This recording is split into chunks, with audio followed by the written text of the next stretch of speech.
Mixtures and Solutions, Part 2. Number 6.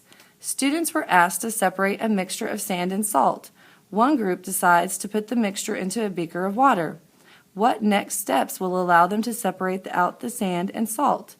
Use a magnet to pull the sand from the water, then freeze the water. B.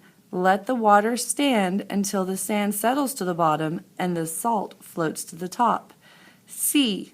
Boil the water from the sand and collect the vapor, which will have the salt. D. Pour the water through the filter paper to remove the sand, then evaporate the water. Number 7. Students collected data on the appearance of 4 substances and how they reacted when mixed with water. Which substances dissolved when mixed with water?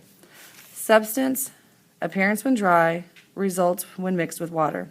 A. White powder settles to the bottom. B. White crystals can no longer be seen. C. White crystals can no longer be seen. D.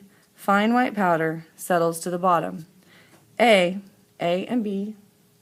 B, A and C. C, B and C. D, C and D. Number 8. Sugar is added to water and stirred until it completely dissolves.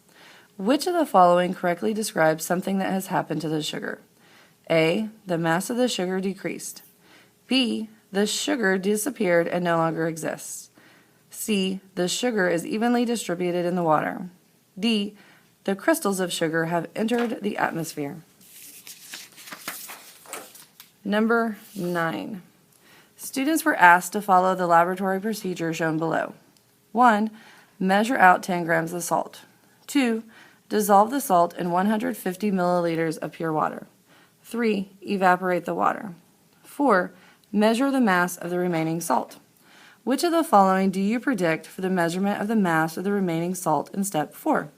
A. 0 grams. B. 5 grams. C. 10 grams. D. 15 grams. Number 10. A glass beaker contains 100 milliliters of water, into which 5 grams of salt was stirred. Which item should be used to separate this particular mixture? A. Triple beam balance. B. Paper filter. C. Hot plate. D. Spring scale. This concludes the Mixture Solutions exam.